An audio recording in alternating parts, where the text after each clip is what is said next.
ठाकरेंचे नेते सरसंघचालक मोहन भागवत यांच्या कार्यक्रमाला उपस्थित राहिल्यानं अनेकांच्या भुवया उंचावल्यात। नेमकं काय घडलंय पाहूया। एकीकडे उद्धव ठाकरेंसह संजय राऊत सध्या भाजपसह संघावर जोरदार निशाणा साधत असताना दुसरीकडे त्यांचेच नेते अंबादास दानवे मात्र सरसंघचालक मोहन भागवतांच्या कार्यक्रमांना उपस्थित राहत आहे। बुलडाण्यामध्ये मोहन भागवतांच्या प्रमुख हजेरीत एक कार्यक्रम पार पडलाय। त्या कार्यक्रमाला अंबादास दानवे यांनीही हजेरी लावली आहे। त्यामुळे काँग्रेसनं दानवेंच्या या हजेरीवरती अनेक सवाल उपस्थित केलेत। असं काही नाही, त्यांचे ठरलेले कार्यक्रम होते ते काय या सगळ्या याच्यामुळे थोडी त्यांनी ठेवलेला कार्यक्रम आहे। एक त्यांचा ठरलेला कार्यक्रम असतो, मला तो वर्षभर आधी शेड्यूल ठरलेला असतो, त्याच्यातला तो कार्यक्रम होता।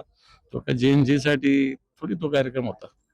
नाही, शेवटी तरुण पिढीवर तो विश्वास ठेवावाच लागेल ना।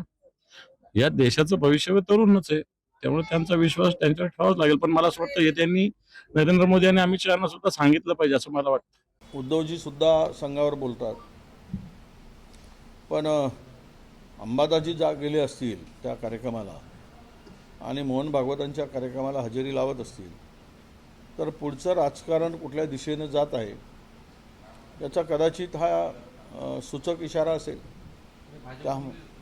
त्यामुळे ते कदाचित गेले असतील किंवा त्यांचं वैयक्तिक असेल, ते पक्षाने जाहीर करतील ते संघाबरोबर जायचं आहे की त्यांचे नेते गेल्यानंतर त्याचा खुलासा पक्षाने करावा, आम्हाला त्यामध्ये पडायचं नाही। JNGशी संवाद असल्यामुळे काही असू शकतं।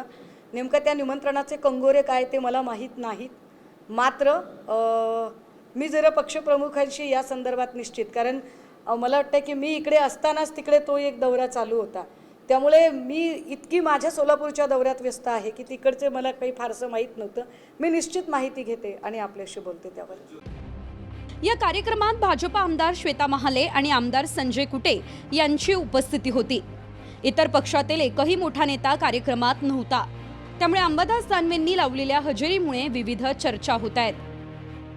दानवे साहेब टीका करतात, पण ते काल त्यांनी तिथं जाऊन ते मनापासून करत नाहीत हे सिद्ध करून दाखवलंय।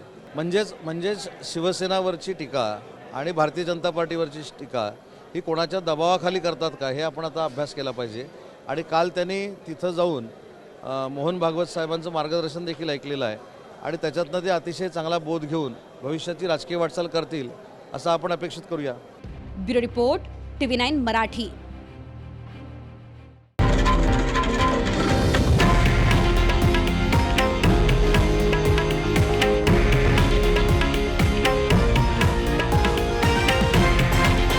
हे आहे देशातील नंबर 1 न्यूज नेटवर्क आणि आपण पाहत आहात TV9 मराठी, एकमेव।